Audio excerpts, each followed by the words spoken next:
5. Perry Coin et Robert Bethune. Le Parliament House était un hôtel haut de gamme du centre-ville de Birmingham, en Alabama. L'hôtel a ouvert ses portes en 1968 et a accueilli des clients comme le président Richard Nixon et le comédien Bob Hope. En 1975, le restaurant Baron of Beef était installé dans l'hôtel. Le 29 janvier 1975, une dispute a éclaté entre Robert Bethune, un serveur de 58 ans, et Perry Coin, un assistant de 56 ans. Un client avait laissé un pourboire de $20 et ils se sont disputés pour savoir à qui il appartenait. En tenant compte de l'inflation, cela représente environ $120 en 2025. Lorsque les hommes sont arrivés au travail le lendemain, le 30 janvier 1975, ils ont continué à se disputer à propos du pourboire de $20. À 17h45, juste avant l'ouverture du restaurant, les deux hommes se tenaient à environ 1,20 mètres l'un de l'autre et ils se criaient dessus devant leurs collègues. Soudain, ils ont tous les deux sorti des armes de poing et se sont tirés environ 3 coups de feu. Tous deux ont été touchés par une troisième balle et sont morts sur le coup. Numéro 4, John Gatson et Betty Jo Perry Gatson. En 2003, John Gatson avait 47 ans et vivait à Myrtle Beach, en Caroline du Sud. Il était policier d'État et faisait partie de la police depuis 24 ans. Il était marié à Betty Jo Perry Gatson, âgée de 49 ans. Il n'était marié que depuis 17 mois et vivait dans un appartement. Personne n'a remarqué quoi que ce soit d'inhabituel chez le couple, et il ne semblait pas y avoir de problème entre eux. Le 29 juillet 2003, John a fait son quart de travail en tant que patrouilleur et est rentré chez lui. À 13h47, Betty a appelé le 911. Pendant l'appel de 7 minutes, on l'entend se disputer avec John. Elle a exigé de savoir où il était la nuit précédente, et John a répondu qu'il était dans un motel. On entend ensuite John dire à sa femme de venir vers lui. On entend un bruit de lutte suivi de plusieurs coups de feu. Puis la communication est coupée. John appelle alors le 911 et dit qu'il a besoin d'une ambulance. Les premiers secours arrivent à l'appartement et trouvent Betty Jo Perry Gatson, 49 ans, morte et John Gatson, 48 ans, conscient mais saignant abondamment. Il est emmené à l'hôpital où il est opéré. Cependant, il est décédé environ 4 heures après avoir été touché par balle. Dans l'appartement, il trouve une arme à feu. C'était l'arme de service de secours de John. La police détermine que Betty s'est emparée de l'arme et a tiré 4 fois dans le torse de John. John parvient à arracher l'arme des mains de sa femme et lui tire une balle dans la tête, la tuant sur le coup. D'après l'appel téléphonique, il semble que le meurtre soit dû à une dispute conjugale, mais la police n'a jamais parlé publiquement du mobile. Numéro 3, Sheldon Appleman et Cassandra Appleman. En 2019, Sheldon et Cassandra Appleman vivaient dans une zone rurale de Martinsburg, en Pennsylvanie. Ils étaient mariés depuis environ 9 ans et avaient 3 enfants. Cependant, ils n'en avaient pas la garde. En mai 2016, Sheldon avait plaidé coupable d'agression contre l'un des enfants et ils en avaient perdu la garde. La même année, Cassandra a donné naissance à un bébé et ils ont également perdu la garde de cet enfant. Les 3 enfants vivaient chez des proches. Sheldon et Cassandra avaient tous deux une déficience intellectuelle et Sheldon souffrait de maladie mentale. Il prenait des médicaments qui ne devaient pas être pris avec de l'alcool. Mais Sheldon abusait fréquemment de l'alcool. En raison des problèmes de Sheldon, il avait des difficultés à l'école. Il a abandonné l'école en seconde. Il n'arrivait pas non plus à garder un emploi. La police avait également été appelée à leur domicile à plusieurs reprises en raison de violentes bagarres entre Cassandra et Sheldon. Le 21 janvier 2019, l'un de leurs voisins a appelé la police. Il avait beaucoup neigé ces derniers jours et personne n'avait déblayé la maison familiale. La police s'est rendue au domicile et a trouvé le couple mort. Ils avaient tous deux été poignardés à plusieurs reprises avec un couteau retrouvé sur les lieux. Sheldon avait été poignardé à plusieurs reprises dans l'abdomen. Cassandra avait été poignardée à la poitrine et au cou. Au départ, on pensait que Sheldon, 49 ans, avait attaqué sa femme puis retourné le couteau contre lui. Cependant, le médecin légiste a déclaré que l'angle des coups de couteau indiquait clairement qu'ils ne s'étaient pas infligés eux-mêmes. Le médecin légiste a conclu qu'ils s'étaient entretués. Cassandra avait le couteau et elle a poignardé Sheldon en premier. Puis Sheldon a réussi à lui arracher le couteau et au lieu d'essayer de se sauver ou peut-être de réaliser qu'il était au-delà de toute aide, il a poignardé Cassandra à mort. La police ne connaît pas le mobile ni ce qui a déclenché cette bagarre mortelle, car les seules personnes qui le savent sont mortes. Numéro 2, Marlon Le Tonk et Richard Farracus. En juillet 2003, Marlon Dunk traversait une période difficile.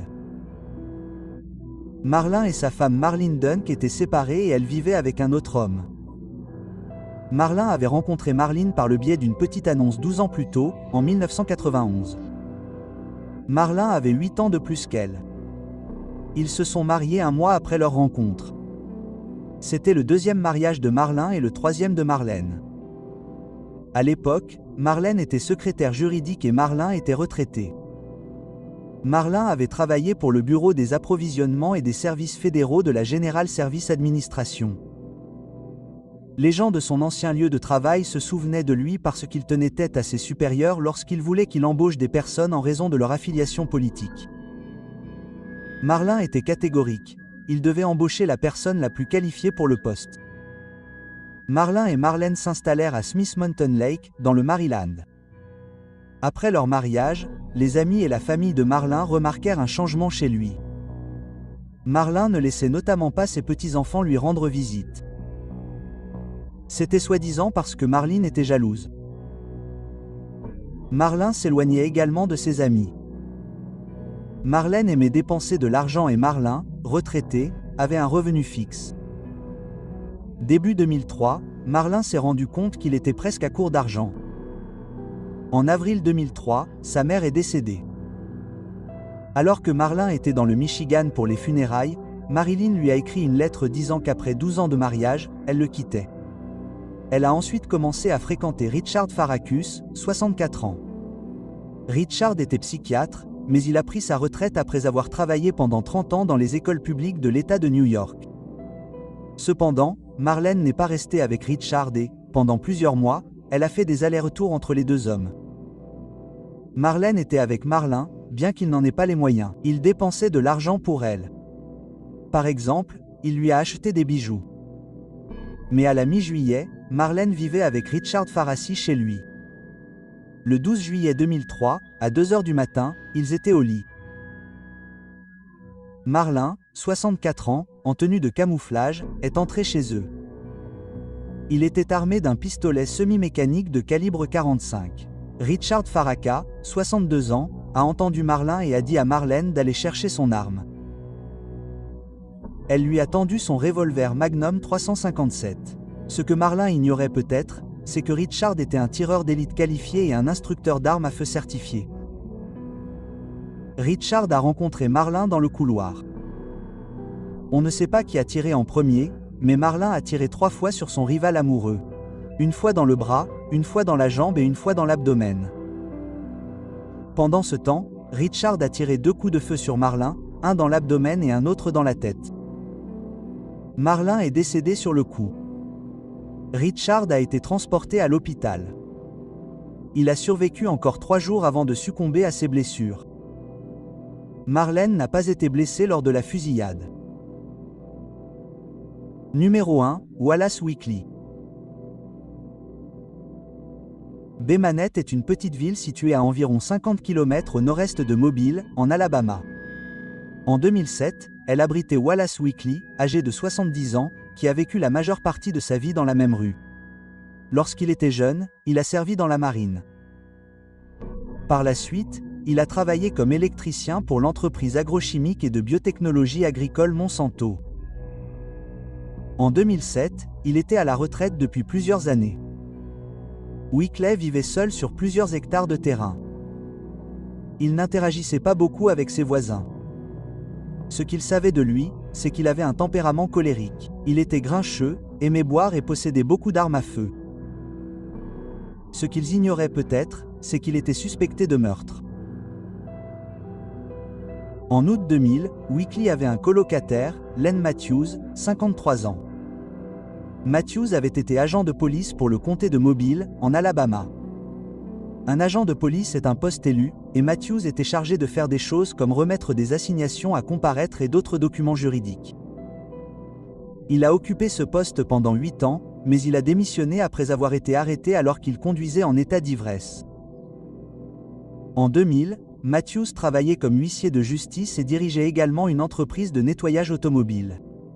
Le 25 août, le Weekly a appelé la police et a signalé la disparition de Matthews. Il a déclaré que Matthews était parti 3 jours plus tôt et qu'il ne l'avait pas revu depuis. Le lendemain du jour où le Weekly a signalé la disparition de Matthews, son corps sans vie a été retrouvé par des pêcheurs dans la rivière Das, à environ 11 km de Bay Manette. Il avait reçu une balle dans la poitrine plusieurs jours plus tôt. Matthews était tout habillé et son portefeuille était dans l'une de ses poches. La police avait de faibles soupçons car, de son propre aveu, il était la dernière personne à avoir vu Matthews vivant. Cependant, la police n'a jamais trouvé de preuves le reliant au meurtre. Il n'a donc jamais été inculpé.